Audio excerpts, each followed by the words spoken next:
몸은 하나이지만 많은 지체가 있고 몸의 지체는 많지만 그들이 모두 한 몸이듯이 그리스도도 그러하십니다. 우리는 유대 사람이든지 그리스 사람이든지 종이든지 자유인이든지 모두 한 성령으로 세례를 받아서 한 몸이 되었고 또 모두 한 성령을 마시게 되었습니다. 몸은 하나의 지체로 되어 있는 것이 아니라 여러 지체로 되어 있습니다. 발이 말하기를 나는 손이 아니니까 몸에 속한 것이 아니다 한다고 해서 발이 몸에 속하지 않은 것은 아닙니다. 또 귀가 말하기를 나는 눈이 아니니까 몸에 속한 것이 아니다 한다고 해서 귀가 몸에 속하지 않은 것은 아닙니다. 온몸이 다 눈이라면 어떻게 듣겠습니까? 또 온몸이 다 귀라면 어떻게 냄새를 맡겠습니까? 그런데 실은 하나님께서는 원하시는 대로 우리 몸에다가 각각 다른 여러 지체를 두셨습니다. 전체가 하나의 지체로 되어 있다고 하면 몸은 어디에 있습니까? 그런데 실은 지체는 여럿이지만 몸은 하나입니다. 그러므로 눈이 손에게 말하기를 너는 내게 쓸데가 없다 할 수가 없고 머리가 발에게 말하기를 너는 내게 쓸데가 없다 할 수 없습니다. 그뿐만 아니라 몸의 지체 가운데서 비교적 더 약하게 보이는 지체들이 오히려 더 요긴합니다. 그리고 우리가 덜 명예스러운 것으로 여기는 지체들에게 더욱 풍성한 명예를 덧입히고 볼품없는 지체들은 더욱더 아름답게 꾸며줍니다. 그러나 아름다운 지체들은 그럴 필요가 없습니다. 하나님께서는 몸을 골고루 짜맞추셔서 모자라는 지체에게 더 풍성한 명예를 주셨습니다. 그래서 몸에 분열이 생기지 않게 하시고 지체들이 서로 같이 걱정하게 하셨습니다. 한 지체가 고통을 당하면 모든 지체가 함께 고통을 당합니다. 한 지체가 영광을 받으면 모든 지체가 함께 기뻐합니다. 여러분은 그리스도의 몸이며 따로따로는 지체들입니다. 지난 주일에 한 설교에 대해서 내용이 어렵다 하시는 분들이 여러 분 있었습니다. 그래서 어떤 분은 저에게 메시지를 보냈는데 3번 들었는데 또 들어야 되겠다 이렇게 얘기하더라고요. 그럼 제가 잘못한 겁니다. 3번 들으니까 무슨 말인지 알겠다. 이거는 괜찮은 거예요. 근데 3번 들었는데도 무슨 말인지 모르겠다. 이거는 제가 잘못한 거예요. 모두 무슨 얘기든지 3번 들으면은 이해가 가야 맞는 거죠. 제가 잘못했습니다. 반성합니다. 근데 또 반면 이런 분도 있었어요. 자기가 향림교회 나온 이후로 들은 설교 중에 제일 쉬웠다 이렇게 말하는 분이 예배 끝나자마자 그 얘기를 하더라고요. 그래서 저는 잘했네 이렇게 생각했습니다. 제가 잘했네 이렇게 생각했는데 주중에 보니까 3번 들었는데도 잘 오지 않아가지고 또 들을 계획이다라고 하시는 분이 계셔가지고 제가 요약을 좀 해야 되겠다 하는 생각을 했습니다. 어쩔 수 없이. 자, 사람에게는 누구나 이기심이 있죠. 자기를 위하는 마음이 있습니다. 이기심이 있어요. 그래서 오죽하면 리처드 도킨스가 이기적 유전자라는 책을 썼겠습니까? 이기적 유전자는 우리가 생각하듯이 그렇게 유전자가 이기적이구나, 그렇지, 다 자기만 위하지, 이게 간단한 얘기는 아니에요. 도킨스는 아주 유명한 생물학자고 동물학자고 일가를 이루고 있는 사람입니다. 아주 한 게 아니라 그냥 실력이 없으면서도 파퓰러한 사람 많잖아요. 그런 사람 아니에요. 이 사람은 아주 굉장한 학자입니다. 알아주는, 그 계통에서는 굉장히 알아주는 학자예요. 그 사람이 쓴 이기적 유전자 1970 몇 년도에 나온 책인데 장기간 베스트셀러고 비슷한 말이 있죠. 읽은 사람 많은데 다 이해하는 사람 별로 없다. 거기 속하는 책입니다. 이 책도 간단하게 얘기하면 모든 생명체는 생존과 번식이 최우선 목표라는 거예요. 거기에 초점이 맞춰져 있다는 겁니다. 다른 모든 것은 생존과 번식에 도움이 되느냐 아니면 방해가 되느냐 이걸로 판단한다는 거예요. 그래서 도움이 되는 쪽으로 움직인다는 겁니다. 그렇게 행동한다는 거예요. 그래서 이기적 유전자라, 인간이 인간뿐 아니라 모든 동물이 다 그런 점에서는 이기적인 성격을 가지고 있죠. 이기심이 있죠.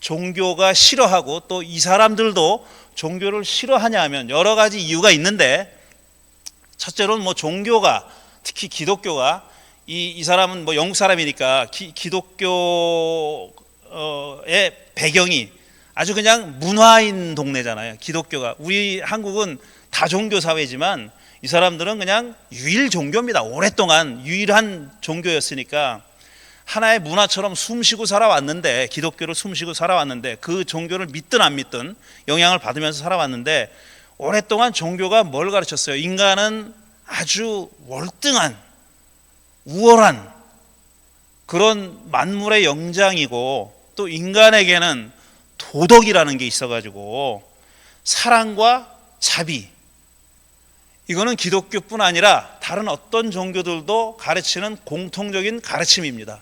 사랑과 자비를 가르치는데, 그게 가장 중요한 메시지인데, 이 이기적 유전자에 의하면 이게 아니라는 거예요. 사랑과 자비 그런 거 없다.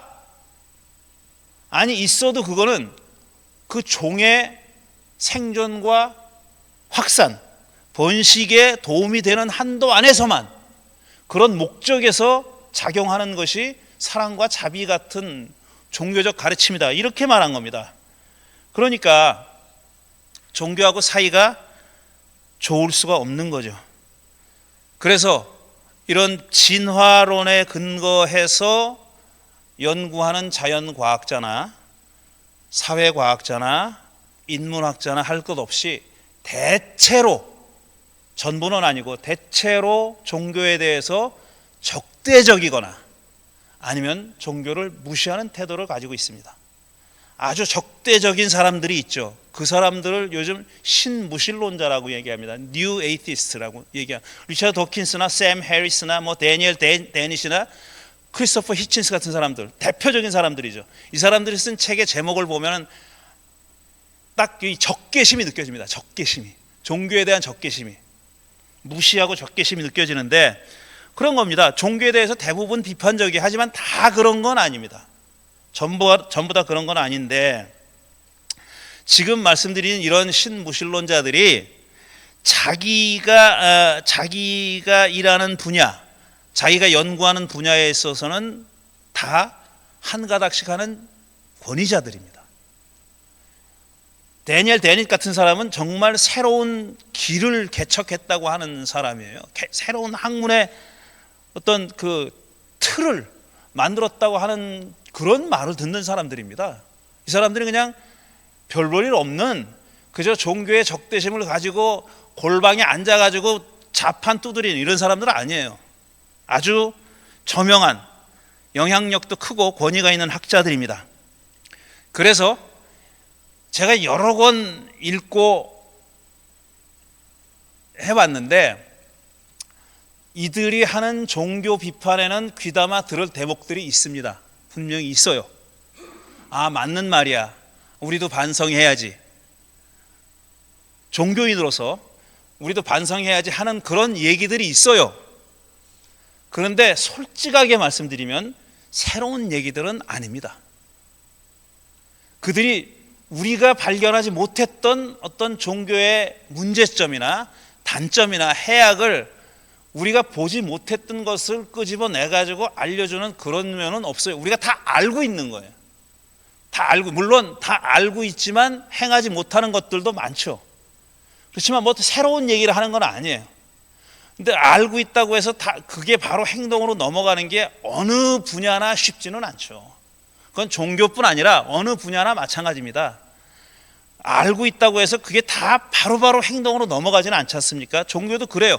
종교 안에는 그런 해악을 알고 있고 또 인식하고 있고, 그래서 그걸 고치려고 노력하는 사람들도 있습니다.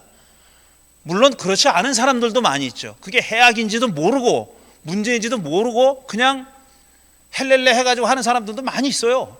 많이 있는 건 사실이지만 그 안에서 이걸 고쳐보려고 노력하는 사람들도 많이 있는 거죠. 근데 이분들은 그런 것들을 인정하지 않습니다. 그리고 그런 사람들이 있어 봐야 그냥 찻잔 속의 태풍 같은 거다, 이렇게 생각합니다. 아주 소수의 사람들이 그렇게 할 뿐이지 종교에 큰 영향을 주진 못한다, 이렇게 생각하는 거죠. 근데 그건 사실은 아닙니다. 그게 사실이 아니라는 거 문제죠.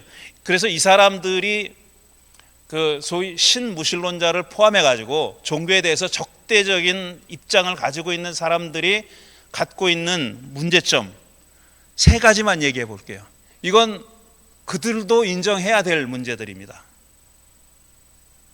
귀담아 들을 내용도 있지만 그들도 인정해야 될 내용들인데, 첫 번째는 뭐냐면 이 사람들은 종교의 경전, 특히 유대교와 기독교의 경전인 성서를 문자적으로 해석합니다. 지금도 기독교인들, 유대인들 가운데서, 유대교인들 가운데서 문자적으로 해석하는 사람 많이 있어요. 그런데 흔히 말해서 주류라고 하는, 21세기의 주류라고 하는 기독교인들, 아니면 기독교를 학문적으로 아니면 지성적으로 이끌어 나가는 사람들은 문자적으로 읽지 않습니다. 그 시대는 이미 끝났어요. 그런데 이 사람들은 20세기 말 21세기에 글을 쓰면서 마치 모든 기독교인들이 성경을 문자적으로 읽고 있다고 착각을 하고 있어요. 사람들이 그렇게 믿고 있다고 쓰는 겁니다. 그 성경을 해부하고 해석하고 하면서 이건 말이 안 돼, 이렇게 얘기하는 거예요. 그런 문제가 있고, 첫째. 두 번째로는 뭐냐면은 종교를 이 사람들은 뭐라고 생각하냐면은 단순하게 어떤 개인이 절대자라고, 신이라고 불리는 절대자와 개인이 맺는 관계에 국한시킵니다. 그러니까 개인의 종교라고 생각하는 거예요.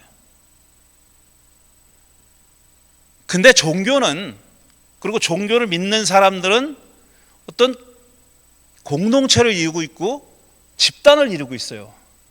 개인이 신과 갖고 맺고 있는 관계가 전부 다가 아니에요. 그 종교에, 어떤 종교도 마찬가지입니다. 그 어떤 종교도 그 종교를 믿는 개인이 신앙의 대상인 신과 혹은 절대자와 맺고 있는 관계가 전부 다다 아닙니다. 그래서 그 종교는 필히 인류학적으로, 뭐 학이라는 말을 써가지고 뭐 별거처럼 느껴지지만 아니에요. 그런 뜻은 아니에요. 인류학적으로, 사회학적으로 바라볼 필요가 있는 거예요.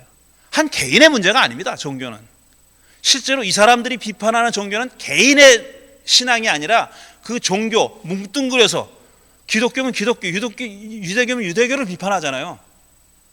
근데 이 사람들이 종교를 해부할 때는, 해석할 때는 마치 절대자와 개인의 관계에 국한되는 것처럼 그렇게 얘기해요. 그거 아닙니다.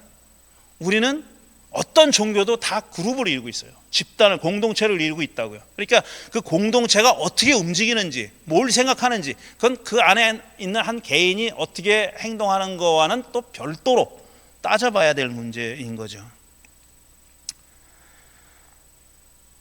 그러니까 종교를 역사적으로 봐야 되고, 인류학적으로 봐야 되고, 사회학적인 차원에서 바라볼 필요도 있다는 얘기입니다. 세 번째로, 또 하나 이 사람들이 결정적으로 오해하고 있는 게 뭐냐면은 종교도 진화한다는 사실을 몰라요.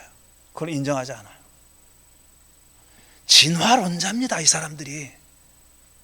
진화론자. 이렇게 다른 모든 것 다 진화한다고 얘기하면서 종교는 또 진화하지 않는 것처럼 얘기해요. 그 경전이 쓰여져 있는 시대, 쓰였던 시대에 머물러 있다고 생각해요. 이게 얼마나 아이러니야.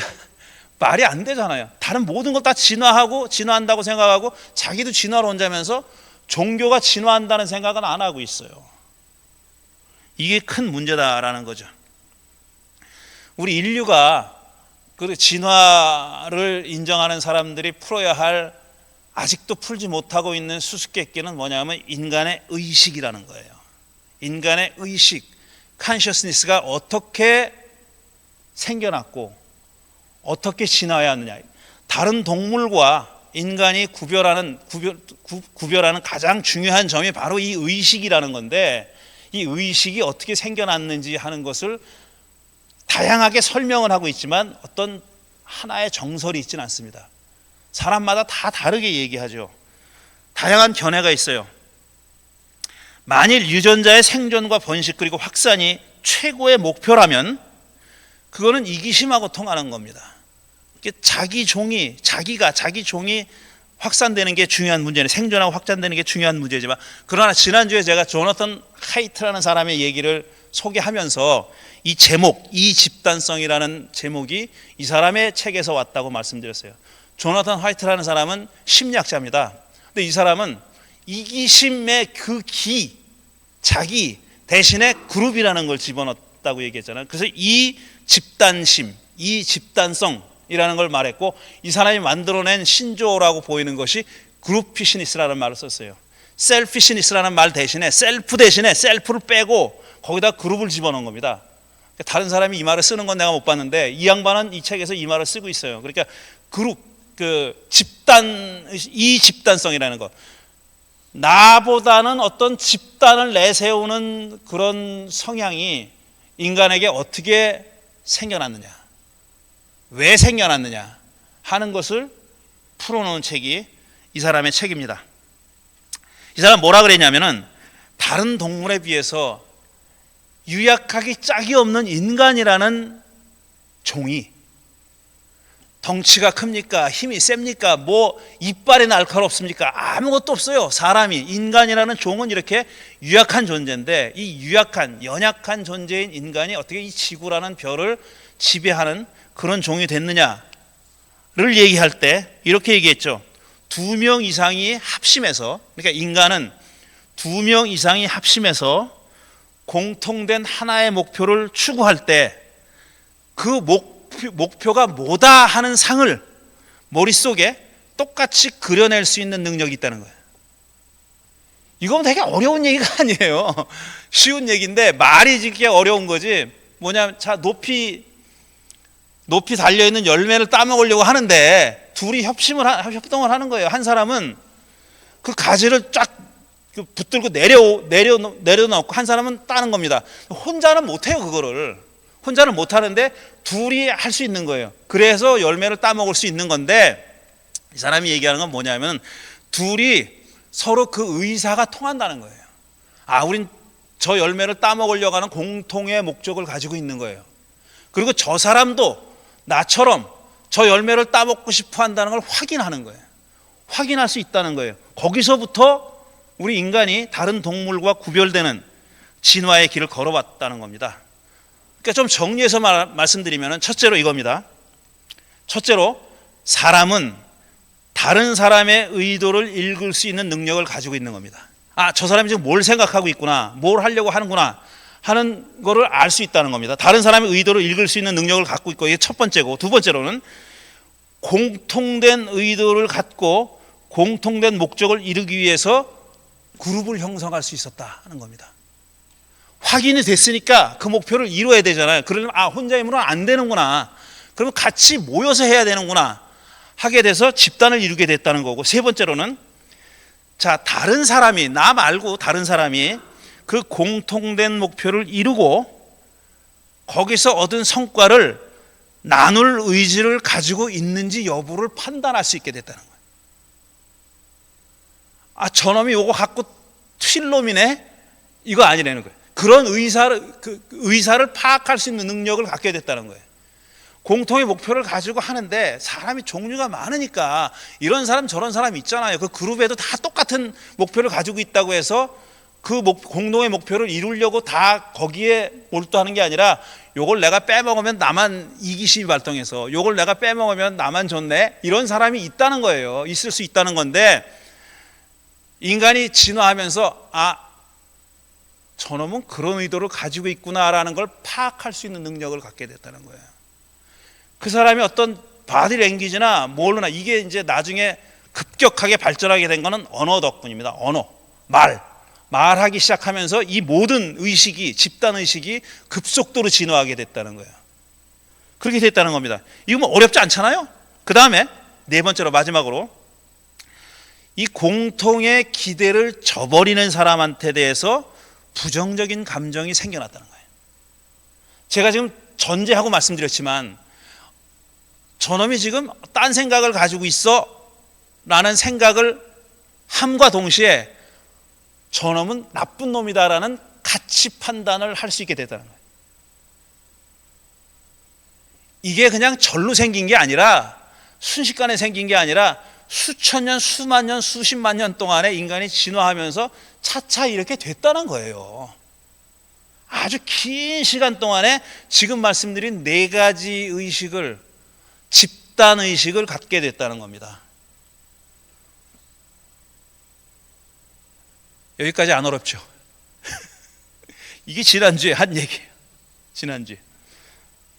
종교는, 여기까지 했구나. 종교의 얘기도 좀 했으니까. 근데 종교라는 것은 어떻게 탄생했냐면은, 지금 이 집단이 자연과 적응해가는 과정에서 지금 집단을 유지해야 되잖아요. 개인의 생존과 번식도 중요하지만 집단의 생존과 번영도 중요하게 됐다는 겁니다. 그래서 도덕이 생기고 윤리가 생기고 이 집단을 유지하기 위한 기본적인 계율, norm, 규칙이 생긴 거죠. 그게 뭐 문자로 된 법이 아니라 사람들의 마음속에 그게 다 새겨져 있는 겁니다. 말은 하지 않아도, 아니면 문장으로 만들진 않아도 사람들이 다 공통적으로 우리 집단이 이렇게 유지하게 되고 더 발전하고 확장되려면 이렇게 해야 되는구나 라는, 그게 도덕이라는 거예요. 근데 도덕이 있다고 해서 그 속한 사람들이 다 그걸 지키지는 않잖아요. 근데 그걸 지키지 않는 사람들에게 어떤 불이익을 주고 제재를 하고 창피하게 만들고, 그게 제일 중요하다는 거예요. 부끄럽게 만드는 거. 그 사람들로 하여금, 어기는 사람들로 하여금 부끄러움을 느끼게 하는 거. 그게 우리가 뒷담화라고 얘기하는 거예요. 뒷담화. 뒷담화가 인류의 이 진화에서 굉장히 중요한 역할을 했다고 생각합니다. 뒷담화는 이렇게 사람들끼리 얘기하는 거예요. 저놈 말이야, 전에 빼돌리더라, 뭐 이런 거. 그러니까 법이 아니면 규칙이 닿기 전에, 거기 그 사람을 직접 처벌하거나 어떤 그 영향력을 행사하기 전에 사람들이 뒷담화에서 시작한다는 거예요. 그래서 그 사람으로 하여금 수치심을 느끼게 만드는 겁니다. 그래서 그걸 못하게 만드는 거예요. 그러니까 뒷담화가 중요한 역할을 했다고 얘기를 해요. 진화론자들은 그렇게 얘기합니다.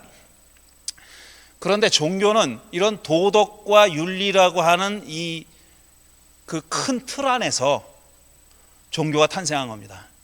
그런데 이건 뭐 시간의 선후를 따지기는 힘들지만 사람들에게는 또 어떤 감정이 있냐 하면은, 이 거대한 자연의 힘에 속수무책인 인간의 실존적인 한계, 어렵게 얘기하면 그거예요. 지진이 나고 뭐 화산이 폭발하고 그랬는데 이건 감당이 안 되는 거죠. 속수무책으로 당하잖아요. 사람들이 당하는데 그걸 어떻게 해볼 수가 없어요. 그럴 때 이거 여기서부터 우리를 지켜주는 어떤 더 큰, 자연의 힘보다 더 큰 힘을 가진 존재에게 빌고 싶죠. 거기 우리를 보호해 달라고 기도하고 싶은 거죠. 지금 우리가 하고 있듯이 21세기에 사는 우리도 그렇게 하고 있는 겁니다. 그게 아주 오래전부터 생겨났다는 거예요. 그게 그 집단을, 그 공동체를 생존하게 하고 유지하게 하는데 도움이 되는 도덕과 결합이 된 겁니다.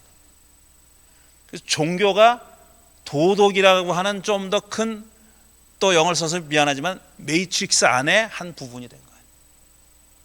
그게 종교라는 겁니다.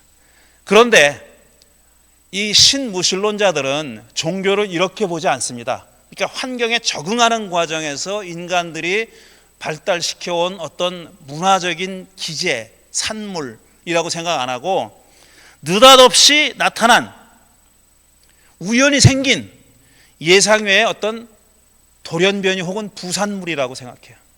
이건 진작에 없어져야 되는데, 바이러스나 무슨 뭐 이런 건데, 기생충 같은 건데 진작에 없어져야 되는 건데 아직도 살아있으니까 우리가 박멸해야지 라고 하는 사람들이 신무신론자들입니다. 종교를 그렇게 보는 거예요. 왜냐하면 종교에 사악한 면들이 있으니까. 그리고 지금도 그 사악한 면들이 매우 액티브하니까, 활동적이니까 그렇게 보는 겁니다. 그래도 종교의 기원을 따질 때, 지금 보는 현상이 아니라, 지금 우리 눈에 보이는 현상이 아니라 종교를 기원을 따질 때는 지금 보이는 현상에서부터 유추하기는 힘들죠. 안 그런 게 많아요. 우리 인간의 삶에는 지금은 이렇게 A라고 보이는데 그게 시작은 전혀 A가 아닌 데서부터 시작한 것들 많아요. 근데 이 사람들은 그렇게 보는 거예요. 그보다는 오히려 종교가 말씀드린 대로 이 환경에 적응해 오면서 발전시켜온 하나의 문화적인 산물이다, 이렇게 보는 겁니다. 제가 지금 종교를 얘기할 때 순전히 인간적인 눈으로 바라본 종교를 얘기하는 겁니다. 저는 신이, 절대자가, 하나님이 종교를 어떻게 보는지 전혀 몰라요. 전혀 몰라요. 내가 알 수 있는, 우리가 알 수 있는 영역도 아니고, 우리가 하나님이 어떤 분이다, 그건 우리가 말하는 하나님이 어떤 분이다라는 것은 우리가 하나님을 그렇게 생각한다, 그렇게 여긴다는 얘기지, 진짜 하나님이 그런 분인지 아닌지는 누가 압니까? 제가 입에 침이 마르도록 하는 얘기입니다. 이거 제가 하는 모든 얘기는 인간이 바라보는 종교, 인간이 생각하는 신, 이거에 그쳐요. 그 이상도 아니에요. 그 이상은 저는 말할 수 없다고 보는 사람입니다. 그렇지만 제가 믿는 믿음이 옳다고는 생각하죠. 너도 옳고 나도 옳고 이렇다고 생각하지 않아요. 내가 옳다고 생각해요. 그렇지만 이거는 어디까지나 나 혹은 우리의 생각일 뿐이지 절대적이지는 않다라는 말을 제가 또 높아심에서 또 드립니다. 오늘 이 고린도전서 12장에 대해서 한 가지만 말씀드리고 다음 주로 넘기겠습니다. 지난 주일에 말씀드렸지만 바울은 지금 이 고린도전서 12장에서 교회를, 믿음의 공동체인 교회를 사람의 몸에 비유하고 있습니다. 사람의 몸과 지체다. 교회는 커다랗게 몸이고 그 안에 구성원들은 다 지체다. 손이고 발이고 눈이고 눈썹이고 발톱이고 그렇다는 거예요. 지체다라고 얘기합니다. 근데 바울이 교회를 몸으로 비유한 경우는 여기밖에 없어요. 교회에 대해서 여러 가지 말을 했는데 또 비유들도 있는데 바울이 몸에 비유한 건 여기밖에 없어요. 근데 이게 유명해요. 널리 알려져 있어요. 그러니까 바울이 많이 얘기해서 알려져 있는 게 아니라 사람들의 마음에 맞는 겁니다. 그 읽는 사람들의 마음에 딱 와닿는 거예요. 그래서 이 비유가 유명하게 됐는데, 여기서 사도 바울은 이 비유의 범위를 교회, 기독교인의 공동체인 교회에 국한하고 있습니다. 그렇지만 생각해 보면은 범위를 더 넓혀서 생각할 수도 있어요. 얼마든지 더 넓힐 수가 있어요. 근데 바울은 분명히 교회라는 공동체, 거기에 범위를 한정해서 얘기하고 있는 겁니다. 크게는 전체 인류까지도 생각할 수 있어요. 이 바울의 얘기가 전체 인류에 대해서도 적합한 말이다, 이런 말씀입니다. 바울은 어쨌든 여기서는 교회라는 범위에 한정시켜서 얘기합니다. 자, 바울은 먼저 뭐라고 해요? 처음에 뭐라고 말을 시작하냐면은 유대인이든 그리스인이든 종이든 자유인이든 상관없이 모두 한 성령을 받아 한 몸이 됐다, 이렇게 얘기해요. 유대인이든 그리스도인이든 종이든 자유인이든, 유대인이든 종이든 자유인이든 우리한테도 중요한 얘기입니다. 우리한테도 의미가 있는 얘기예요. 지금 뭐 신분제 사회는 아니지만 실질적으로 종처럼 생활하는 사람들도 있습니다. 자본의 종처럼 생각하는 사람들이 대부분 직장인들 다 그렇죠. 잘릴까 봐 노심초사하잖아요. 우리 다 그렇게 살잖아요. 우리가 완전히 자유롭다고 말할 수 있는 사람이 어디 있어요? 이재용도 그렇게 못합니다. 이재용도 깜빵 가잖아요. 이번에 안 가지만 그 어느 누구도 자유로운 사람, 완전히 자유로운 사람은 없어요. 그러니까 종이나 자유인이나 다 한 성령을 받았다라는 얘기는 우리한테도 굉장히 자극적인 그런 얘기입니다. 근데 그 당시에 유대인들한테는 그리스인이든 유대인이든 이게 더 자극적이에요. 그건 자기들이 신의 선택을 받은, 야훼 신의 선택을 받은 선민이라는 의식이 뼛속까지 있는데, 수백 년, 천년을 그렇게 살아왔는데 너 인마 똑같아 다. 그리스인이나 유대인이나 뭐 하나도 다를 것 없어 라는 말은, 이 바울의 말은 돌맞을 말입니다. 유대인들한테는 돌맞을 말이에요. 그리스인한테는 콧방귀 낄 말이고 놀고 있네. 그 사람들은 그렇게 생각 안 하니까, 유대인들을 자기들 식민지 한 그 사람들이라고 생각하지 뭐 대단하게 생각 안 하잖아요. 그러니까 양쪽에 다 돌맞을 말이에요. 근데 바울은 처음에 이렇게 생각합니다. 이렇게 얘기합니다. 유대인이나 그리스인이나 자유인이나 종이나 다 한 성령을 받아서 똑같이 됐다. 이거는 그 당시의 상황을 반영하는 말이라기보다는 선취하는 말입니다. 먼저 취한 말입니다. 미래에 일어나야 할 일, 혹은 미래에 자기들이 지금 추구하고 있는 목표, 그게 지금 우리는 지금 그걸 미래로 미루지 말고, 미래에 일어날 거니까 기다리지 말고 우리라도 먼저 선취하자 이거예요. 이런 뜻에서 얘기한 겁니다. 안 어렵죠 이거? 지금 그 사회는 이거 택도 없는 얘기예요. 유대인이나 그리스인이나 종이나 자유인이나 다 똑같아? 웃기고 있네. 말도 안 되는 소리예요. 미친놈 취급받을 소리입니다. 그런데 그 얘기를 딱 하고 시작해요. 이건 예수님도 그렇게 하셨잖아요. 그건 뭐냐면 지금 상황이 그렇다는 얘기가 아니라 우리는 거기를 지향해 가야 되는데 우리라도 그걸 선취하자, 먼저 이루자, 먼저 취하자, 이런 얘기입니다. 그런데 이게 다가 아니에요. 그 현실에 맞는 말도 또 합니다. 뭐라고 얘기하냐면은, 하지만 한 몸이라고 해도 각 지체의 정체성이 없어지지는 않는다고 얘기해요. 이게 뭐라고 얘기하냐면, 손은 여전히 손이고 발은 여전히 발이에요. 그러니까 손이 발더러 뭐 하다고 얘기하지 마자. 반복하지 않겠습니다. 발이 손더러 뭐라고 넌 소용없어. 그렇게 하지 말어. 각각 다 기능을 가지고 있다고 얘기하는 거죠. 그러니까 기능론적인 입장에서 보는 거예요. 한 몸이 제대로 돌아가려면은, 제대로 존재하려면은 각자의 기능을 존중하는 게 필요하다라는 겁니다. 각자의 기능을, 발은 손이 하는 일을 존중해야 되고 손은 발이 하는 일을 존중해야 된다는 거예요. 아주 기능적인 얘기예요. 그러나 이 말에서 여기서 그치면은 자유인이나 종이나 그리스인이나 유대인이나 차이가 없다는 말보다는 덜 나간 겁니다. 덜 나간 거예요. 왜냐하면 종은 종의 일을 하고 주인은 주인의 일을 하고, 종은 나가서 노가다를 하고 주인은 철학을 하고, 이거잖아요. 로마 시대의 사회가 그런 사회였어요. 왜 철학자가 그렇게 훌륭한 철학자가 많이 나왔느냐? 그 사람은 일 안 했거든. 일은 다 종들이 했습니다. 종들의 숫자가 많았을까? 자유인의 숫자가 많았을까요? 로마 제국에서. 상상에 맡깁니다. 왜 그들이 철학을 할 수 있었냐? 종들이 있었기 때문이에요. 종들이 다 생산을 해줬기 때문입니다. 그러니까 그 사람들도 나는 손이야, 더럽게 발이 하는 일은 안 해, 이럴 수 있는 거예요. 그러니까 지금 손이 발더러 발이 손더러라는 얘기는 그런 사회를 긍정하고도 할 수 있는 얘기다 이거예요. 근데 바울이 여기서 그쳤다 그러면은 제가 바울을 이렇게 리스펙트 할 리가 없습니다.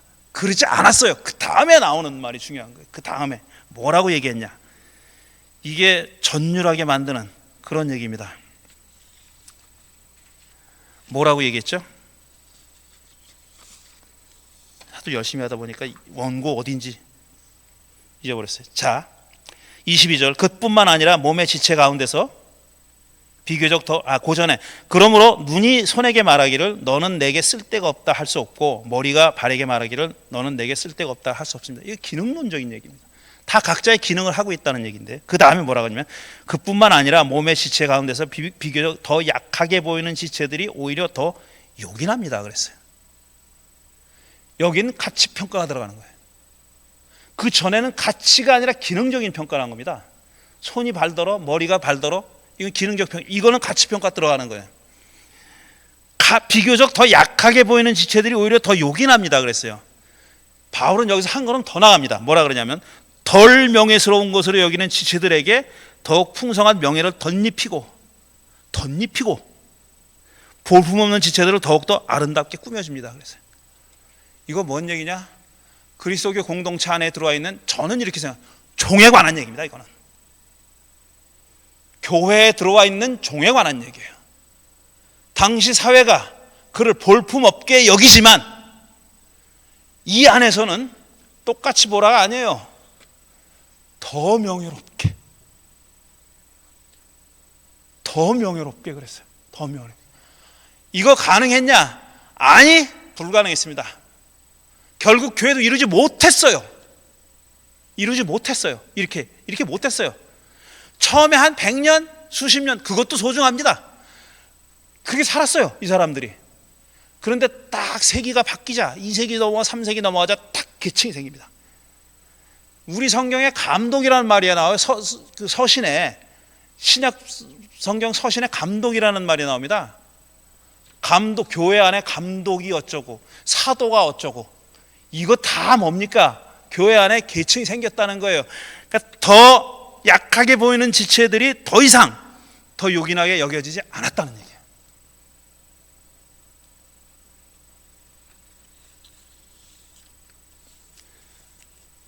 그럼 21세기는 이게 가능하냐? 이때보다는 훨씬 더 가능하죠. 그러나 아직도 우리조차도 이걸 이루지 못하고 있어요.